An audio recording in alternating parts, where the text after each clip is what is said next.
Good evening to all of you. Welcome to concept decoder. तो guys आज का session start करते हैं। सेशन बहुत इंपॉर्टेंट रहने वाला है।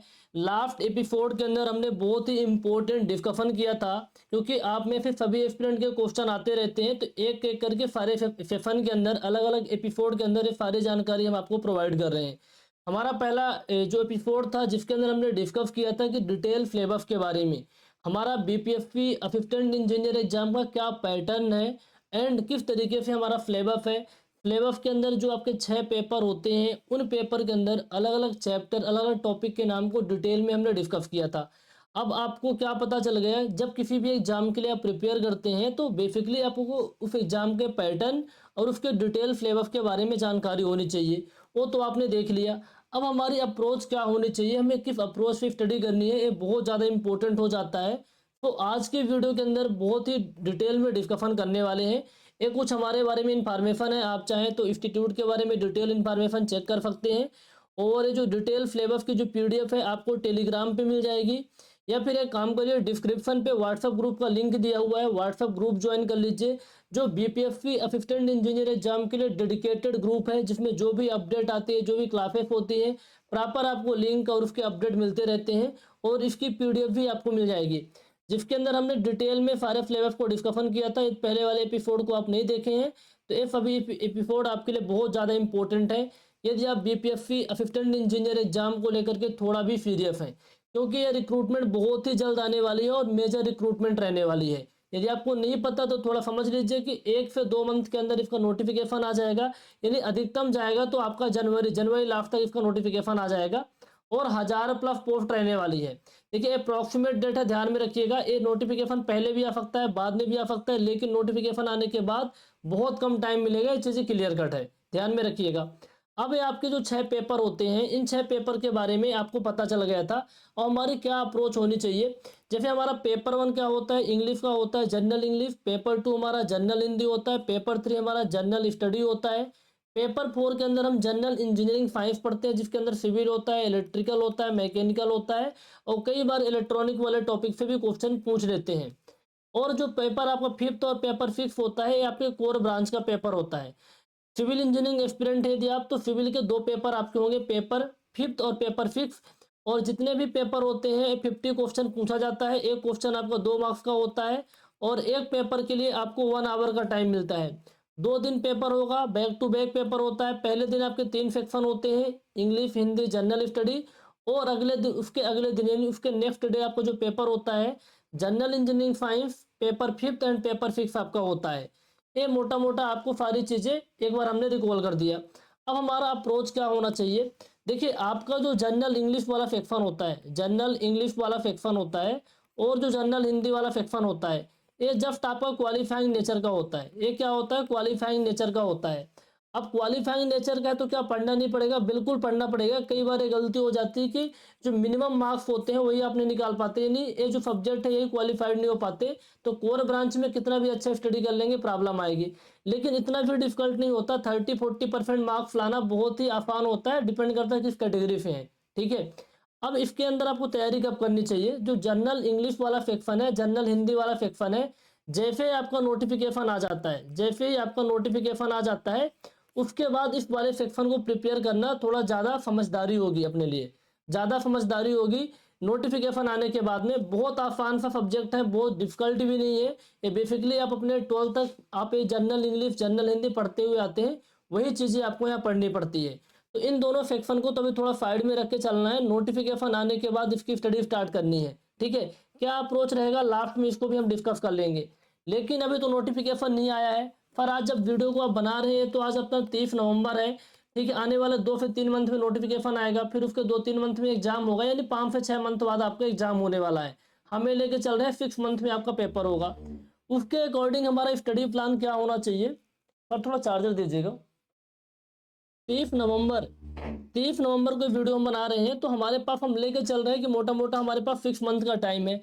अब जब 6 मंथ का टाइम है तो हमारी अप्रोच क्या होनी चाहिए, नोटिफिकेशन तो अभी आया नहीं है, तो नोटिफिकेशन नहीं आया है तो हमें उन सब्जेक्ट को पढ़ना चाहिए जो कि आपके लिए बहुत ज़्यादा इंपॉर्टेंट है। यदि कोई सिलेबस में चेंजेस भी होता है तो पेपर तो रहेगा ही रहेगा, उसमें कोई चेंजेस नहीं होने वाला।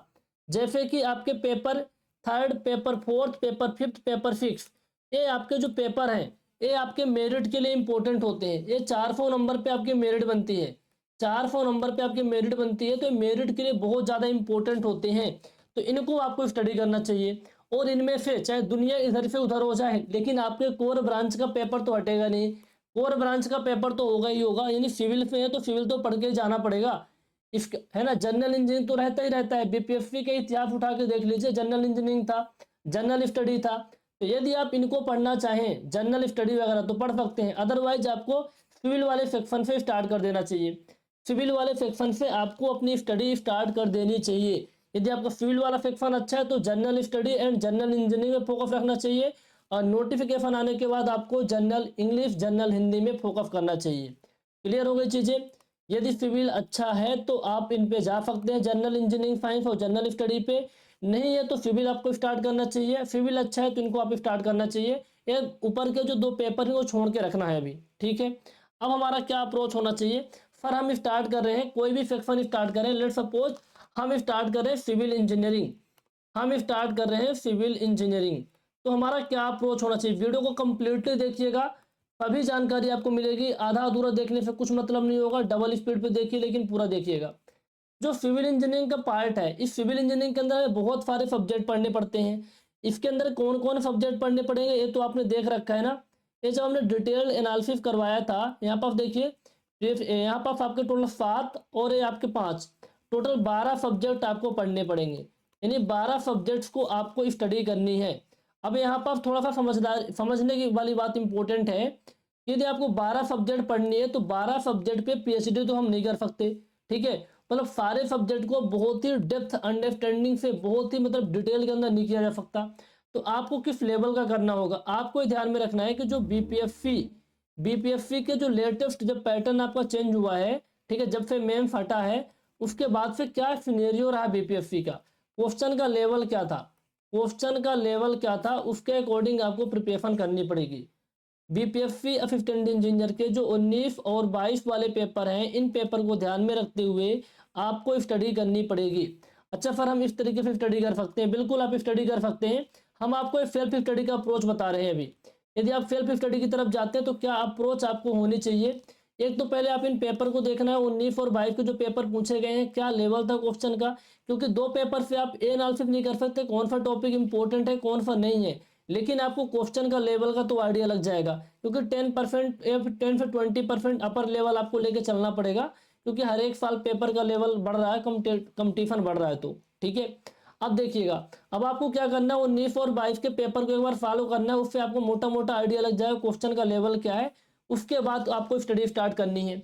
अब यहाँ पास क्या होता है, टोटल हमारे पास 12 पेपर होते हैं, सिविल इंजीनियरिंग के 12 पेपर होते हैं, इन 12 सब्जेक्ट होते हैं। अब इन 12 सब्जेक्ट को पढ़ने के लिए यदि आपने पहले से तैयारी कर रखी है, यदि आपने बहुत ही डिटेल में पहले से तैयारी कर रखी है, आपने ईएफई का 2 बार मेंस लिख, 1-2 बार आपने मेंस लिख रखा है, ठीक है, आपने गेट के अंदर बहुत अच्छी रैंक अचीव कर रखी है, तभी हम मानते हैं कि आपका सिविल इंजीनियरिंग का पोर्शन बहुत अच्छा होगा। लेकिन यदि आप ऐसा कहते हैं नहीं सर हमारा एसएससी जेई का प्रीलिम्स निकला हुआ है, एसएससी जेई का प्रीलिम्स निकला है, सर हमने आरआरबी जेई का पेपर दिया था, मेरा एग्जाम फाइनल नहीं निकला था, तो इसके बेस पर बीपीएससी असिस्टेंट इंजीनियर एग्जाम को जज करना सही नहीं रहेगा, क्योंकि बहुत ही अच्छे क्वेश्चन के लेवल यहाँ रहते हैं। आप पेपर 5th और पेपर 6 उठा के देखिए, आपको जो इंजीनियरिंग सर्विसेज का पेपर होता है उस पर 80% 80 to 85% आपको सिलेबस यानी क्वेश्चन का लेवल मैच करता हुआ दिखेगा। यदि आपके गेट के अंदर बहुत अच्छी रैंक है, गेट में आपने काफ़ी अच्छा स्कोर कर रखा है, दूसरा आपने ईएफई का मेंस लिख रखा है, ठीक है, तब आप कह सकते हैं कि हमारी तैयारी बहुत अच्छे लेवल की है। सिविल वाला पोर्शन आप खुद से कर सकते हैं। यदि आप इसमें आते हैं तो आपको क्या करना चाहिए, आपको क्या करना चाहिए, केवल और केवल प्रैक्टिस और रिविजन करना है। प्रैक्टिस करते रहना है, रिविजन करते रहना है, साथ में बहुत सारे टेस्ट आपको लगाने हैं। प्रैक्टिस रिविजन टेस्ट करते रहने हैं। आपका जो वीक वाला पोर्शन होता है वो वीक पोर्शन आपको हो सकता है जनरल इंजीनियरिंग, क्या हो सकता है, जनरल इंजीनियरिंग, उसमें आपको ध्यान रखना है। आपका वीक पोर्शन हो सकता है जनरल स्टडी, क्योंकि आपने गेट और ईएफ के टाइम पे तो चीज़ें नहीं पढ़ी होंगी कि बिहार का जीके आपने पढ़ रखा है, तो आपको इनको फोकस करना होगा। इन वाले सेक्शन पे आपको ध्यान देना है यदि आप इस कैटेगरी में आते हैं। लेकिन यदि आप इस कैटेगरी में नहीं आते हैं तो क्या करना पड़ेगा, अब हमारे पास क्या है ना, पेपर बहुत है, टाइम कम होता है।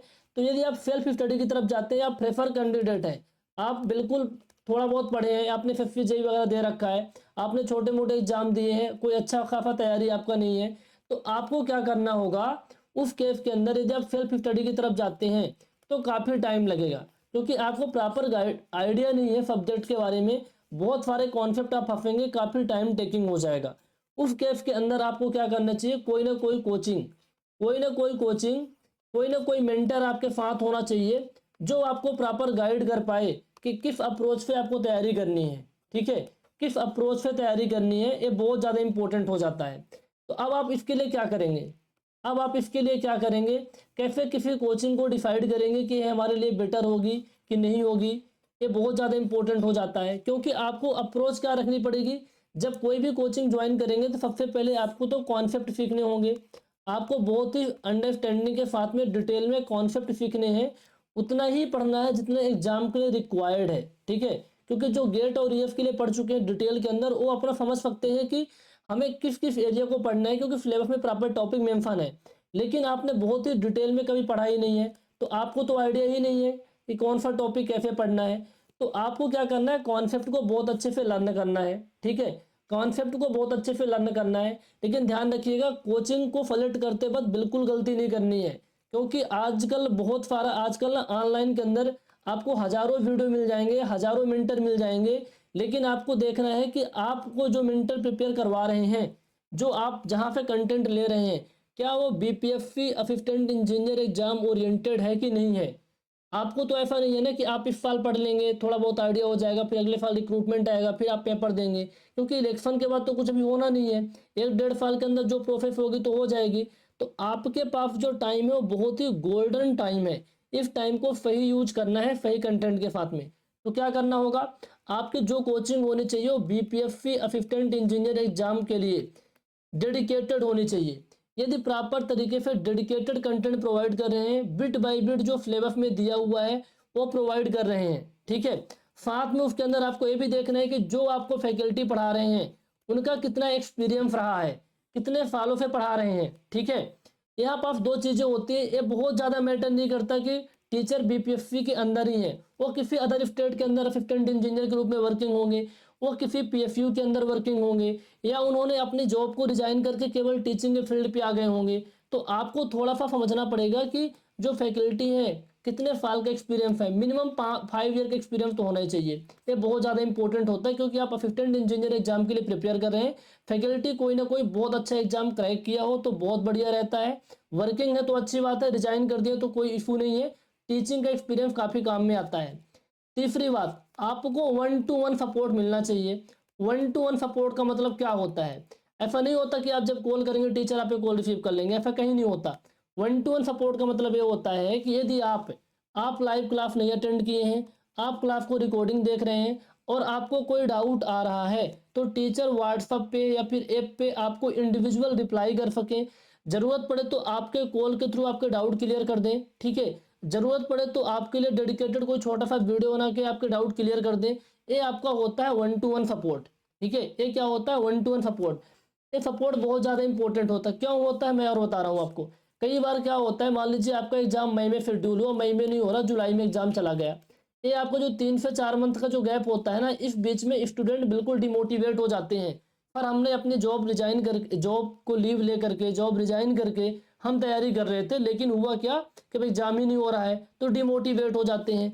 उस टाइम पे तो कोई मेंटर उनको प्रॉपर गाइड कर देता है, उनको कोई भी जो डाउट आता है आप कॉल करके अपने टीचर से बात कर लेते हैं, तो आपका मतलब समस्या समाधान हो जाती है, मतलब आपको एक आइडिया लग जाता है कि हमें करना क्या है, टीचर आपको प्रॉपर गाइड कर देते हैं। तो वहाँ पास मेंटर की बहुत ज़्यादा जरूरत पड़ती है जब आप डिमोटिवेट होते हैं, जब आपके पास, जब आपको बहुत ज़्यादा डाउट आते हैं। ठीक है, सब्जेक्टिव डाउट के लिए भी होता है, इमोशनल जब ये प्रॉब्लम आती है तब के लिए भी होता है। तो 1-to-1 सपोर्ट होना चाहिए। फोर्थ इंपॉर्टेंट चीज़ ये होती है कि जब आपको क्लास करवाएं, ठीक है, अब फैकल्टी के बारे में आपने देख लिया, फिर जरूरी नहीं है ना कि वो टीचिंग किस तरीके से कर रहे हैं, किस तरीके से आपको पढ़ा रहे हैं, तो आपको उनके डेमो लेक्चर्स देखने हैं, आपको उनके डेमो लेक्चर्स देखने हैं। जब आप डेमो लेक्चर्स देखेंगे, डेमो लेक्चर्स देखने के बाद बीपीएससी असिस्टेंट इंजीनियर एग्जाम के जो क्वेश्चन उनको करने हैं, और उसके सिमिलर जो क्वेश्चन ईएफई के होते हैं उनको करने हैं। यदि आपके क्वेश्चन प्रॉपर हो जाते हैं, कॉन्सेप्ट को आप फील कर पाते हैं, तो आप उन टीचर को सेलेक्ट कर सकते हैं, उस कोचिंग को सेलेक्ट कर सकते हैं और अपनी तैयारी कर सकते हैं। ठीक है, अब जो इंस्टीट्यूट ये चीज़ें आपको प्रोवाइड करेगा तो डेफिनेटली आपको टेस्ट सीरीज वगैरह तो वहाँ मिल ही जाएगी, इसमें कोई डाउट नहीं है, इसमें कोई डाउट नहीं है, ये चीज़ें आपकी होनी चाहिए। फिर आपने कोचिंग सेलेक्ट कर लिया, तो फिर कोचिंग सेलेक्ट करने के बाद अब गलती क्या होती है, कोचिंग तो सेलेक्ट कर लिया, कोचिंग में जो मटेरियल आपको मिल रहा है बहुत ही शानदार मिल रहा है, जो एग्जाम के लिए रिक्वायर्ड है वो चीज़ें मिल रही है, लेकिन फिर भी सिलेक्शन नहीं होते कई बार। क्यों नहीं होते, उसके पीछे हम बता रहे हैं रीजन। ये कई 7 सालों के एक्सपीरियंस के बाद ये चीज़ें बता रहा हूँ आपको। अब क्या होता है कि जो स्टूडेंट होते हैं ना, वो अपने खुद के सेल्फ नोट्स नहीं बनाते, खुद के सेल्फ नोट्स नहीं बनाते। अब यदि आप जॉब के अंदर हैं, आपके पास बहुत ही लिमिटेड टाइम है, उस केस में आपको दूसरा अप्रोच फॉलो करना पड़ेगा। अप्रोच क्या रहेगा कि आप नोट्स के प्रिंट आउट निकलवाएंगे, क्या निकलवाएंगे, प्रिंट आउट निकलवाएंगे। फिर आपको डिटेल नोट्स ना बना के आपको फार्ट नोट्स बनाने होंगे, क्या बनाने होंगे, फार्ट नोट्स। लेकिन यदि आप टाइम को मैनेज कर पा रहे हैं, आप जॉब में लीव लेकर के तैयारी कर रहे हैं, क्योंकि बहुत सारे कॉल आते हैं सर अभी हम 1 साल के लिए जॉब छोड़ रहे हैं, अभी हम तैयारी कर रहे हैं, तो उस केस के अंदर आपको डिटेल्ड नोट्स बनाने हैं। जैसे जैसे टीचर आपको पढ़ा रहे हैं वैसे अपने खुद के नोट्स बनाते हुए चलना है।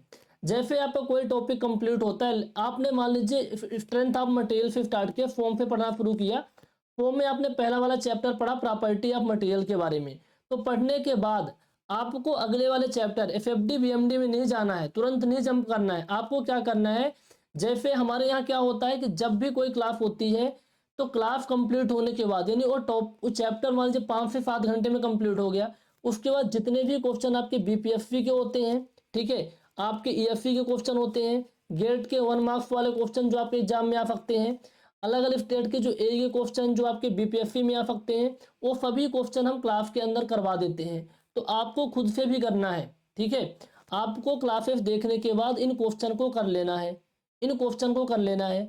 अब इन क्वेश्चन को आपने कर लिया, समझने बात को, इन क्वेश्चन को आपने कर लिया, करने के बाद आप दूसरे चैप्टर में आप जाते हैं, एफएफडी बीएमडी में जाते हैं। जब आप एफएफडी बीएमडी वाले चैप्टर पे जाएंगे, फिर आप डिफ्लेक्शन पे जाएंगे, अलग फियर में जाएंगे, बेंडिंग में जाएंगे, अलग अलग चैप्टर पढ़ेंगे। तो जैसे जैसे चैप्टर कंप्लीट होता है क्वेश्चन कर लेना है। अब आपने क्वेश्चन कर लिए, सारे क्वेश्चन कर लिए, जब क्वेश्चन कर लेते हैं तो आपको आइडिया हो जाता है कि कौन कौन से फार्मूले, कौन कौन से इंपॉर्टेंट फैक्ट आपके क्वेश्चन को फॉलो करने में हेल्प कर रहे हैं। उन फैक्ट को लेकर के आपको क्या करना है, साथ साथ में फार्ट नोट प्रिपेयर करते चलना है। साथ साथ में आप फार्ट नोट प्रिपेयर कर सकते हैं। इसके 2 तरीके होते हैं, कई बार सब्जेक्ट कंप्लीट होने के बाद करते हैं बहुत से स्टूडेंट, और बहुत से स्टूडेंट साथ साथ में करते हैं। हम तो आपको साथ साथ प्रिपेयर करवाते हो, ज़्यादा बेटर होता है। यदि कम टाइम होता है तो फिर रिवीजन में काफ़ी आसानी हो जाती है। तो आपको क्या करना है, पहले टॉपिक कवर हुआ, सारे क्वेश्चन आपने कर लिए, किन टॉपिक किन इंपॉर्टेंट फैक्ट की मदद से, किन इंपॉर्टेंट फार्मूला की मदद से आपके क्वेश्चन सॉल्व हो रहे हैं, उनको आपको अपने शॉर्ट नोट्स में लिख लेना है। फिर आपको अगले चैप्टर में चले जाना है। जब आप अगला चैप्टर पढ़ेंगे तो ध्यान में रखना है कि जो हमने पढ़ रखा है, ये जो आपने शॉर्ट नोट्स आपके पास हैं, इन शॉर्ट नोट्स को आपको क्विकली रिवीजन करते रहना है। डेली के यदि आप 30 मिनट भी देते हैं तो पहला वाला चैप्टर आपका प्रॉपर रिवाइज हो जाएगा।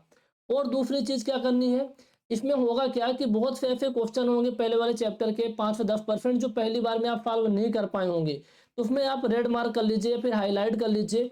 उन क्वेश्चन को थोड़ा सा टाइम निकाल के एक बार देखते रहिए।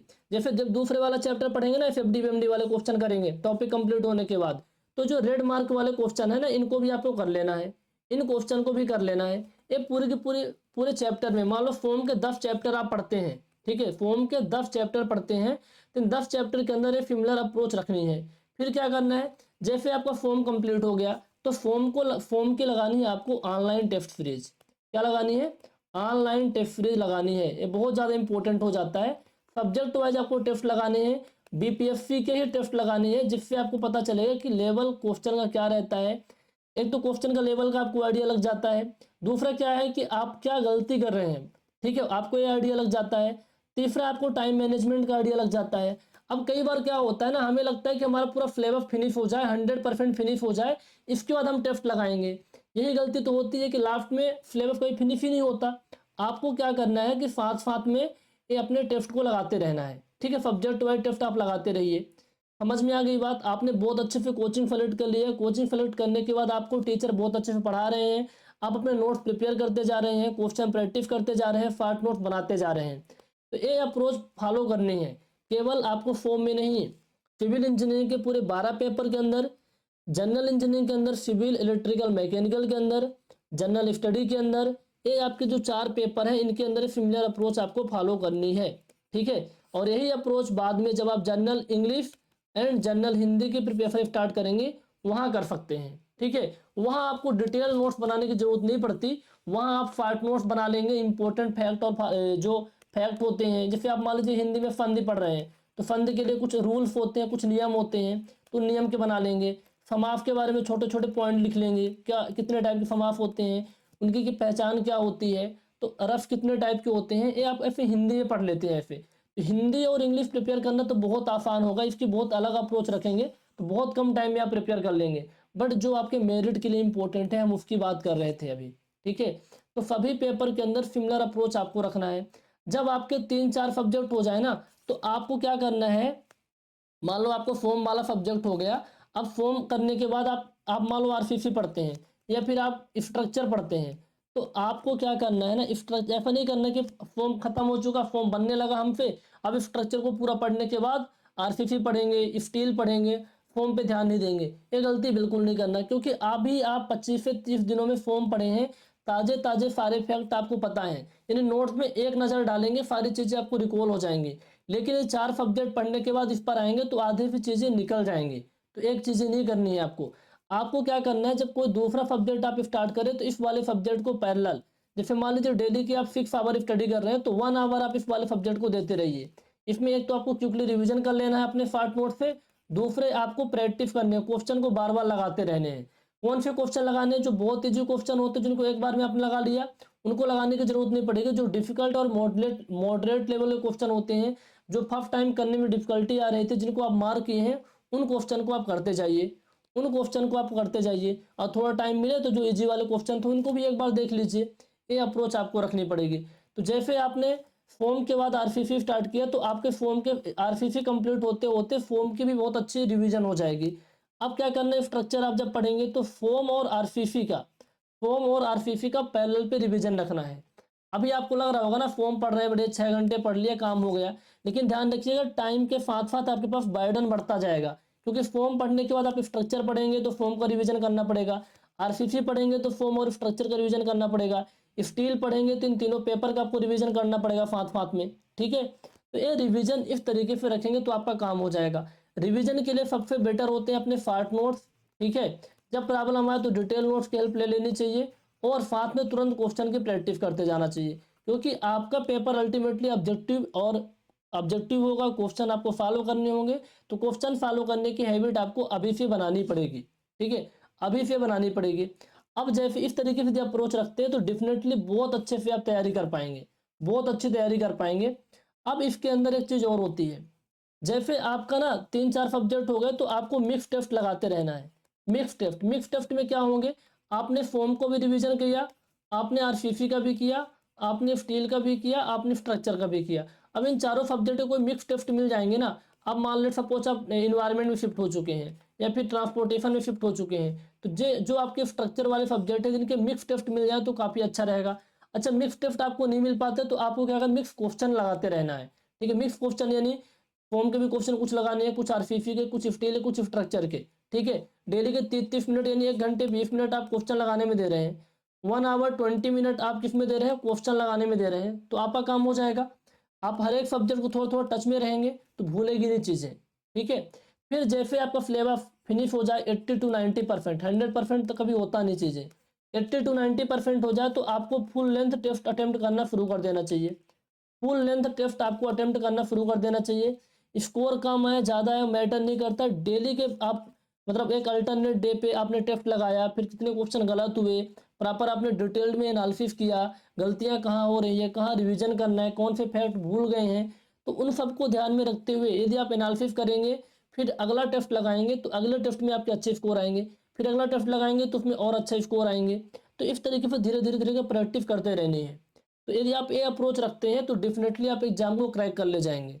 क्योंकि गलतियाँ यही होती है, कितना भी अच्छा कंटेंट आपको मिल जाए, यदि आप ये अप्रोच नहीं रखेंगे तो फिर प्रॉब्लम आएगी, तो फिर ज़्यादा प्रॉब्लम आती है। समझ में आ गई चीज़ें?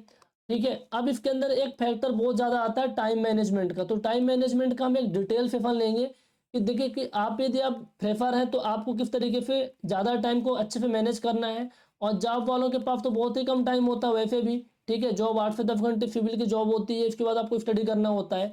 तो जो हमारा एपिसोड 3 होगा उसके अंदर हम how to prepare with job, इसके बारे में डिटेल में सारी चीज़ें बताएंगे। लेकिन अप्रोच तो यही रखनी पड़ेगी। ठीक है, टाइम तो आपके पास लिमिटेड ही रहेगा, बस थोड़ा टाइम को मैनेज करना आप सीख जाएंगे, तो ये अप्रोच आप रखिए। अब आपको लगता है सर हमें हमें कोचिंग कहाँ मिलेगी, तो आप एक अच्छे प्लेटफॉर्म पे इस वीडियो को देख रहे हैं। आप ये जो चीज़ें हमने बताई ना, ये सारे कंडीशन इस कॉन्सेप्ट डिकोडर प्लेटफॉर्म पे फुलफिल होती है। आप सारी चीज़ चेक कर सकते हैं। ठीक है, आप कॉन्सेप्ट डिकोडर के बारे में सारी चीज़ें चेक कर सकते हैं। ये आपको देख पा रहे होंगे जो हमारा इंस्टीट्यूट है, ये 2015 से इस्टेब्लिश है। इसके पहले हमारी गेट और ईएफ एग्जाम के लिए बहुत अच्छे से हम जाने जाते हैं। ठीक है, गेट और ईएफ एग्जाम के लिए बहुत अच्छे अच्छे रैंकर हैं, आप यूट्यूब पे देख सकते हैं। क्योंकि हमारे यहाँ जो मार्क स्टूडेंट आते हैं वो माउथ टू माउथ आते हैं। यदि आप पढ़ेंगे, फिर आपको अच्छा लगता है तो आप किसी दूसरे को रिकमेंड करते हैं, फिर तीसरे को रिकमेंड करते हैं। ऐसे करके हजारों स्टूडेंट हर एक साल एडमिशन लेते हैं और बहुत अच्छे से एग्जाम क्रैक करते हैं। गेट, ईएफ और एफएससी जेई, इन 3 एग्जाम के लिए हम प्रिपेयर करवाते थे। लेकिन अब बहुत अभी क्या है ना, बीपीएससी के अंदर जो पैटर्न है बिल्कुल अलग है। तो हमें बीपीएससी असिस्टेंट इंजीनियर एग्जाम के लिए डेडिकेटेड कंटेंट प्रोवाइड करना होता है, डेडिकेटेड कंटेंट प्रोवाइड करना होता है। तो आप सभी के क्वेरी पे, आप सभी के डिमांड पे हम कॉन्सेप्ट डिकोडर प्लेटफॉर्म के अंदर बीपीएससी असिस्टेंट इंजीनियर एग्जाम के लिए डेडिकेटेड क्लासरूम प्रोग्राम लॉन्च कर दिए हैं, जो कि प्रॉपर ऑनलाइन है। लगभग 15 डेज हो भी चुके हैं, प्रॉपर आपकी क्लासेस चल रही हैं। तो 2015 से हमारा प्लेटफॉर्म स्टेब्लिश है, इसके बारे में आप जान सकते हैं। आपको ये भी पता होना चाहिए कि हमारा मिशन क्या है, हमारी यूनिक टेक्नोलॉजी क्या होती है। मैं थोड़ा सा आपको बता देता हूँ। आपको ना, अब जैसे आप एग्जाम के बारे में सोचते हैं तो आपके माइंड में प्रेफर क्रिएट होता है। ठीक है, कैसे क्वेश्चन आएंगे, क्या आएंगे। लेकिन जब आप हमसे पढ़ना शुरू करते हैं ना, तो आप देखेंगे जो हमारे फैकल्टी आपको पढ़ाते हैं, आप वहाँ पर एक चीज़ समझने की कोशिश करिएगा। आप 1-2 लेक्चर में तो आपको लगेगा कि क्या चीज़ें पढ़ रहे हैं, लेकिन जैसे आपका एक चैप्टर कंप्लीट होता है ना, आप ये भूल जाते हैं कि आप एग्जाम की तैयारी कर रहे हैं। आपको पढ़ने में मज़ा आने लग जाता है, क्योंकि वो प्रैक्टिकल अप्रोच से हम पढ़ाते हैं। प्रैक्टिकल, बिल्कुल सिविल क्या सब कुछ प्रैक्टिकल होता है। तो प्रैक्टिकल डायग्राम हो गया, बहुत सारे इमेजेस हो गए, कितना आसान तरीके से हिंदी में एक्सप्लेन कर सकते हैं। तो ये चीज़ें बताते हैं। आप 1-2 चैप्टर के बाद आप भूल ही जाएंगे कि आप एग्जाम की तैयारी कर रहे हैं। मतलब इतना सब्जेक्ट में आपको इंटरेस्ट आने लग जाएगा।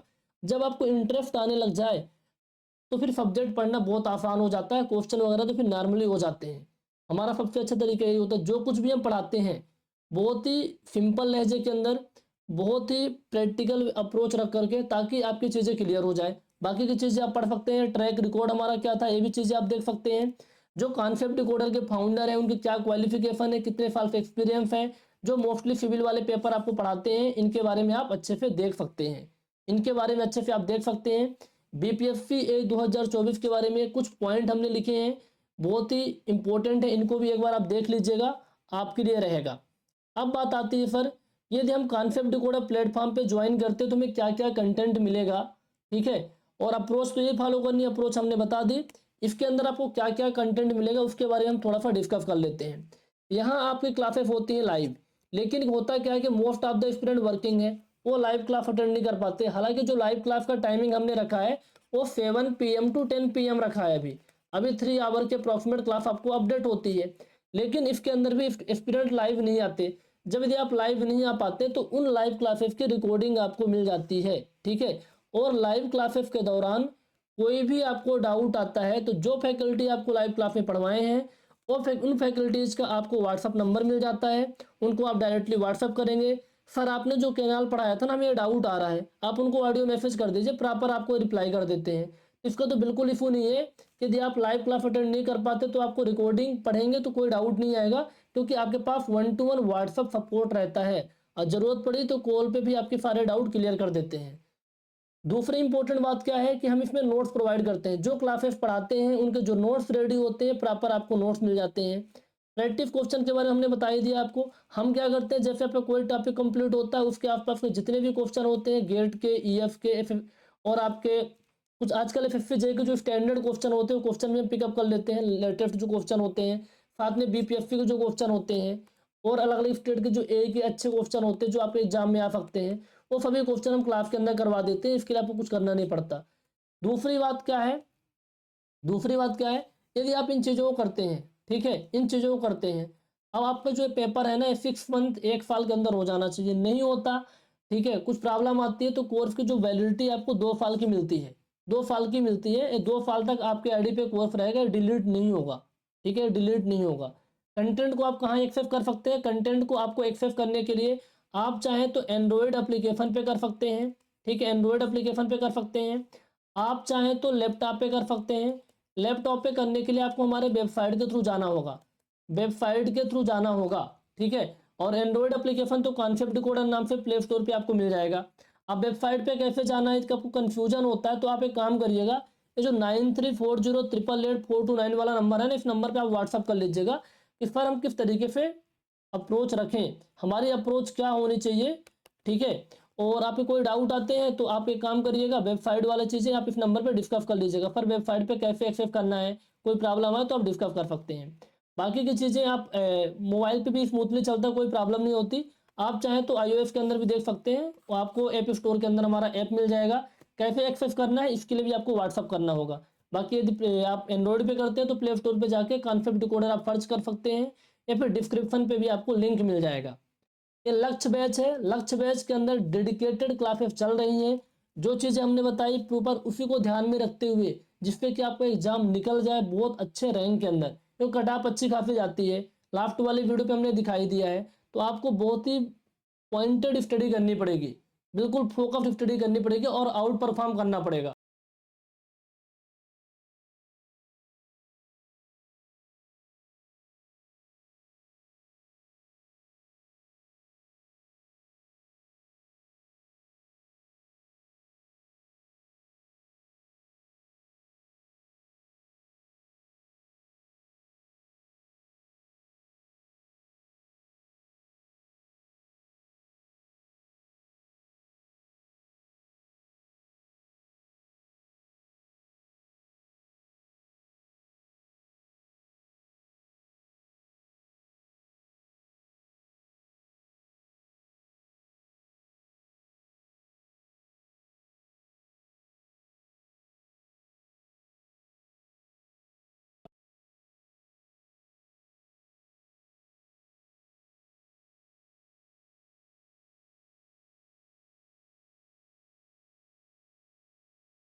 जस्ट अ मिनट गाइज, कुछ टेक्निकल इशू आ गया था। ओके, तो आपको सारी चीज़ें पता चल गई ना, क्या कैसे अप्रोच रखना है। तो लक्ष्य बैच के अंदर डेडिकेटेड क्लासेस चल रही हैं, और जो आप में से एक्सपीरियंस लगभग इसके अंदर 100+ एक्सपीरियंस हो भी चुके हैं। तो आपको बिल्कुल घबराना नहीं है, जितना हम कंटेंट प्रोवाइड कर रहे हैं, जो हमने अप्रोच बताई है, आपको भी ये अप्रोच फॉलो करनी है, ठीक है। जो पेड स्टूडेंट इस वीडियो को देख रहे हैं, आपको भी सेम अप्रोच फॉलो करनी है। ये बहुत ज़्यादा इंपॉर्टेंट है। हालांकि हमने आपको गाइड भी किया था, बट यदि आपने सेशन नहीं देखा है तो अप्रोच आपको प्रॉपर फॉलो करनी है। लक्ष्य बैच के अंदर डेडिकेटेड क्लासेस चल रही हैं। कोई भी क्वेरी है, इन दिए गए नंबर पे आप कॉल या व्हाट्सअप कर सकते हैं और तैयारी स्टार्ट कर सकते हैं। गाइज 2024 के अंदर ये आपके लिए एक बहुत अच्छी गोल्डन अपॉर्चुनिटी है, ठीक है, जो कि आपको 23 यानी 1 मंथ पहले ही आपको अपडेट मिल गया है। तो यदि आप इसको हासिल करना चाहते हैं तो अब आपको स्टडी स्टार्ट कर देनी चाहिए, बिल्कुल भी देरी नहीं करनी है, ताकि आप कॉन्सेप्ट को अच्छे सीख पाएँ और जब आपका पेपर हो तो उसमें बहुत अच्छा परफॉर्म आप कर पाएँ और अपना एक सीट फिक्स कर पाएँ। ये बहुत ज़्यादा इंपॉर्टेंट है। तो इस वीडियो को सेशन को एंड करते हैं। कोई भी डाउट होता है कमेंट कर दीजिएगा, और अगला एपिसोड हम आपके लिए लाएंगे कि टाइम मैनेजमेंट कैसे करें, और कोई भी आपके टॉपिक हैं तो आप कमेंट करके बताइएगा। आपको बेस्ट विशेष, बहुत अच्छे से तैयारी करिए, डेफिनेटली आपका एग्जाम निकलेगा यदि आप बहुत अच्छे से मेहनत करते हैं तो।